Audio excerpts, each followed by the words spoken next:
2장.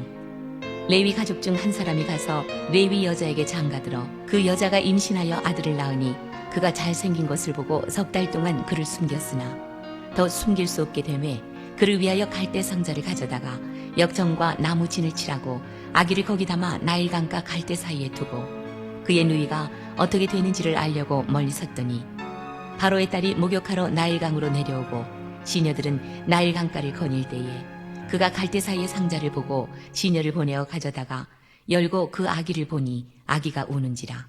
그가 그를 불쌍히 여겨 이르되 이는 히브리 사람의 아기로다. 그의 누이가 바로의 딸에게 이르되 내가 가서 당신을 위하여 히브리 여인 중에서 유모를 불러다가 이 아기에게 젖을 먹이게 하리이까. 바로의 딸이 그에게 이르되 가라 하매 그 소녀가 가서 그 아기의 어머니를 불러오니 바로의 딸이 그에게 이르되 이 아기를 데려다가 나를 위하여 젖을 먹이라. 내가 그 삭슬 주리라. 여인이 아기를 데려다가 젖을 먹이더니 그 아기가 자라매 바로의 딸에게로 데려가니 그가 그의 아들이 되니라. 그가 그의 이름을 모세라 하여 이르되 이는 내가 그를 물에서 건져내었음이라 하였더라. 모세가 장성한 후에 한 번은 자기 형제들에게 나가서 그들이 고되게 노동하는 것을 보더니 어떤 애굽 사람이 한 히브리 사람 곧 자기 형제를 치는 것을 본지라. 좌우를 살펴 사람이 없음을 보고 그 애굽 사람을 쳐 죽여 모래 속에 감추니라. 이튿날 다시 나가니 두 히브리 사람이 서로 싸우는지라. 그 잘못된 사람에게 이르되 내가 어찌하여 동포를 치느냐 하매 그가 이르되 누가 너를 우리를 다스리는 자와 재판관으로 삼았느냐. 내가 애굽 사람을 죽인 것처럼 나도 죽이려느냐. 모세가 두려워하여 이르되 일이 탈로 되었도다. 바로가 이 일을 듣고 모세를 죽이고자 하여 찾는지라.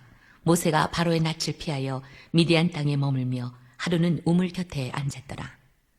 미디안 제사장에게 7딸이 있었더니 그들이 와서 물을 길어 구유에 채우고 그들의 아버지의 양떼에게 먹이려 하는데 목자들이 와서 그들을 쫓는지라. 모세가 일어나 그들을 도와 그 양떼에게 먹이니라. 그들이 그들의 아버지 루엘에게 이를 때에 아버지가 이르되 너희가 오늘은 어찌하여 이같이 속히 돌아오느냐. 그들이 이르되 한 애굽 사람이 우리를 목자들의 손에서 건져내고 우리를 위하여 물을 길어 양떼에게 먹였나이다. 아버지가 딸들에게 이르되 그 사람이 어디에 있느냐. 너희가 어찌하여 그 사람을 버려두고 왔느냐. 그를 청하여 음식을 대접하라 하였더라. 모세가 그와 동거하기를 기뻐하며 그가 그의 딸 십보라를 모세에게 주었더니 그가 아들을 낳음에 모세가 그의 이름을 게르솜이라 하여 이르되 내가 타국에서 나그네가 되었습니다 하였더라. 여러 해 후에 애굽 왕은 죽었고 이스라엘 자손은 고된 노동으로 말미암아 탄식하며 부르짖으니 그 고된 노동으로 말미암아 부르짖는 소리가 하나님께 상달된지라. 하나님이 그들의 고통 소리를 들으시고 하나님이 아브라함과 이삭과 야곱에게 세운 그의 언약을 기억하사 하나님이 이스라엘 자손을 돌보셨고 하나님이 그들을 기억하셨더라. 바로의 무서운 학대령이 내려졌을 그 즈음에 모세가 태어났습니다.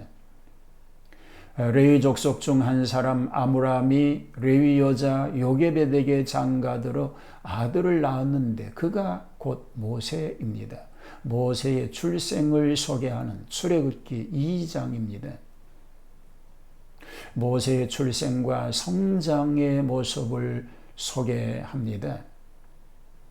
그 여자가 임신하여 아들을 낳으니 그가 잘생긴 것을 보고 석 달 동안 그를 숨겼으나 2절은 그렇게 기록하고 있습니다. 모세의 부모는 아들을 낳았으나 그 준수함을 보고 왕명을 어기어 두려워하지 않고 석 달 동안이나 숨겼습니다. 이것은 인정뿐이 아니라 믿음으로 한 일이라고 히브리서 기자는 소개하고 있습니다. 믿음으로 모세가 났을 때 그 부모가 아름다운 아이임을 보고 석 달 동안 숨겨 왕의 명령을 무서워하지 않았다는 것입니다. 아이가 커가며 울음소리가 밖으로 나오며 더욱 숨겨둘 수가 없게 될 때 부모는 눈물을 머금고 갈상자에 넣어 강가에 두고 하나님의 섭리에 맡기게 됩니다. 그 누이인 소녀 미리암이 이것을 지켜보고 있는 것은 아마도 그 부모가 시켰을 것이라고 생각됩니다. 부모는 집에서 기도하고 있는 중에 바로의 딸 공주가 강변에 목욕하려고 나왔다가 구출합니다. 모세의 생모 요게벳이 유모를 가장하여 모세의 양육을 담당하게 되었으니 하나님의 하시는 일에 오묘하심이 다시금 감탄할 수밖에 없는 일로 소개가 되고 있습니다. 성장과 실패의 일로 이어집니다. 바로의 딸 공주는 모세의 준수함을 보고 탐이 나서 양자를 삼았습니다. 궁중에 들어간 모세는 비록 양자이나 공주의 총애를 일신에 받게 되지요. 애굽 궁중교육법에 의하여 모든 학술을 배우게 되었습니다. 그러나 일면으로는 생모 요게벳을 통한 히브리인의 민족 사상과 여호와 하나님을 섬겨야 하는 신앙 사상의 밀봉 교육이 크게 진노하여 애신 애족심에 불타고 있었습니다. 그는 도리어 하나님의 백성과 함께 고난받기를 잠시 죄악의 낙을 누리는 것보다 더 좋아하고, 비록 그가 방법은 그릇되었다 할지라도 모세가 자기 동족을 위하는 생각이 간절하여 그들이 학대받는 것을 참아보지 못하고 있던 차에 애굽인이 동족을 학대하는 현장을 보자 그만 참지 못하며 그 애굽인을 때려 죽이는 데까지 이르게 되고 말았습니다. 그만 혈기를 남용하여 살인을 하게 된 것입니다. 그 다음날 동족끼리 다투는 것을 보고는 책망하자 자신의 살인 행실이 공개된 줄 알고 그만 미디안으로 도망하지 않으면 안 되게 된 것입니다. 십보라와 결혼합니다. 모세는 드디어 미디안으로 망명하였는데 이 족속은 아브라함이 그드라를 통하여 낳은 자손입니다. 그들이 엘란만 동쪽에 살다가 점점 모압 쪽으로 퍼져갔습니다. 그리고 시내 반도로 이동하여 호렙산 부근에 거주하였을 것으로 생각이 되어집니다.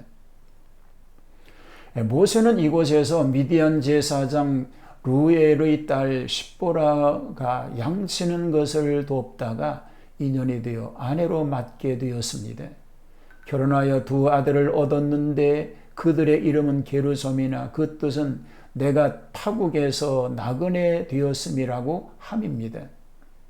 아마도 모세가 미디안 여자를 취한 것도 육적인 민족주의로 기울어지는 것을 세계 동포주의로 확대시키려는 하나님의 섭리였으리라고 생각할 수 있게 되어집니다. 이스라엘의 호소가 하나님께 상달되는 얘기로 이어집니다. 여러 해 후에 애굽 왕은 죽었고 이스라엘 자손은 고된 노동으로 말미암아 탄식하며 부르짖으니 그 고된 노동으로 말미암아 부르짖는 소리가 하나님께 상달된지라. 하나님이 그들의 고통 소리를 들으시고 하나님이 아브라함과 이삭과 야곱에게 세운 그의 언약을 기억하사 하나님이 이스라엘 자손을 돌보셨고 하나님이 그들을 기억하셨더라라고 말하고 있는 것입니다. 노예의 고통을 겪는 이스라엘 민족은 하나님께 부르짖었습니다. 그 부르짖음은 하나님께 상달된 것입니다. 하나님께서는 이미 그를 위해 모세란 인물을 출생시켜 교육시키고 훈련시키고 있는 중이었습니다. 모세는 어머니로부터 철저한 신앙의 교육을 받았습니다. 그리고 그 신앙교육이 나중에 출애굽의 원동력이 되었다면 정말 신앙의 교육은 위대한 것인 줄 믿습니다. 성도들은 자녀들에게 부보다는 신앙적인 유산을 물려주도록 해야 하는 것입니다. 신앙을 갖게 해준 부모는 모든 것을 다 준 것이나 다름이 없기 때문에 그렇습니다. 그러한 삶 다 되시기를 주님의 이름으로 축복합니다. 하나님의 때를 기다리며 하나님의 섭리에 따라 순종하며 살아가는 그런 삶이 되게 하여 주시옵소서. 예수님 이름으로 기도하옵나이다. 아멘.